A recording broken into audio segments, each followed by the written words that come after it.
ஓம் ஸ்ரீ குருப்யோ நம. ஸ்ரீ மகாபரிவாஜரணம். இன்னைக்கு தெய்வத்தின் குரல் பாகம் 5 சங்கர சரித்தம் என்ற தலைப்பில் பெரிவா சொல்கிறத மேலே வாசிக்கிறேன். இது பக்கம் 293 ஆரம்பிக்கிறது. ஆனாலும் அதற்காக டிராமாவில் நடிக்கிற எல்லோரையும் தரிகட்டு அவரவர் இஷ்டத்துக்கு ஆக்ட் பண்ண விட்டு விடலாமா?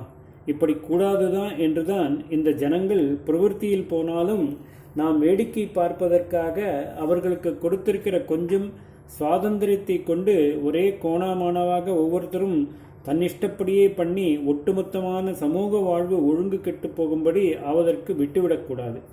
இதுகள் தனி பிரஜைகளாகவும் ஒரேடியாக தப்பு பண்ணி பாவத்தில் மாட்டிக்கொள்ள விடப்படாது. டிராமாவே இல்லாமல் எல்லாம் பிரம்மபாவம் போகப்படாது. டிராமா ஒரே குழப்பமாகவும் போகப்படாது.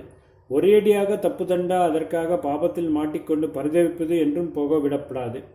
கர்மாவினால் நித்யானந்தந்தான் நிச்சயமாக இல்லை என்றாலும் அதை புண்ணிய கர்மாவாக பண்ணுவதால் அடையக்கூடிய தற்காலிகமான போக்கியாதி ஆனந்தம் கூட இல்லை என்று ஜனங்கள் ஆக்கிக்கொண்டு ஒரே கஷ்டத்தில் அழிந்து விடுவதற்கு விடப்படாது.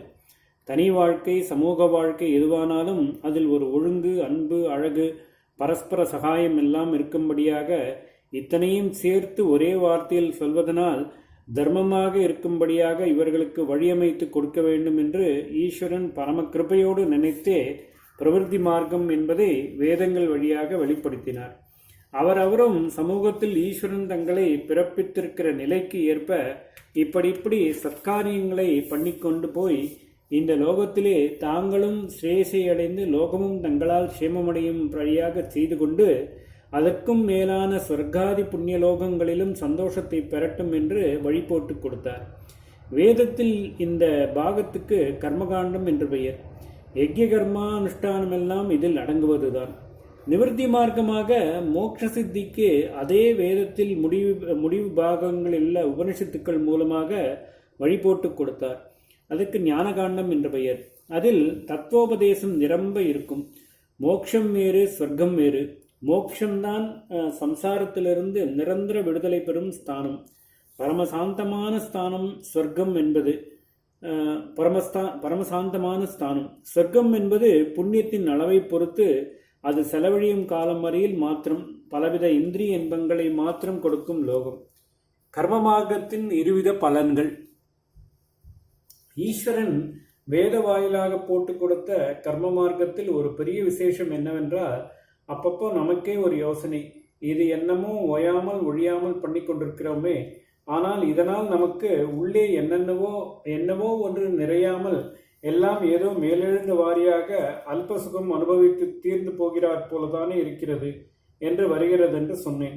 இப்படி ஒரு எண்ணம் வந்தாலும் உடனே பழக்க வாசனை அதை நல்ல விரக்தி வைராக்கியமாக வளர வெட்டாமல் அமுக்கி போட்டு விடுகிறது. பழைய குருடி என்று சேற்றுக்குட்டையிலே விழுந்து குழப்பிக்கொண்டு நன்னாயிருக்கு என்று சந்தோஷப்படுகிறோம். நம்மாலே எதுவும் செய்து கொள்ள முடியாததாக ஒரு சாவு, பெரிய நஷ்டம் என்று ஏதாவது வந்தால் அப்பொழுது மட்டும் காரியமே செய்கிற நாம் இதில் செய்து கொள்ள ஒரு காரியமும் இல்லை என்பதாலோ என்னவோ கொஞ்சம் வைராக்கியமாக இருக்கிற மாதிரி இருப்போம். பிரசவ வைராக்கியம், ஸ்மசான வைராக்கியம் என்பார்கள்.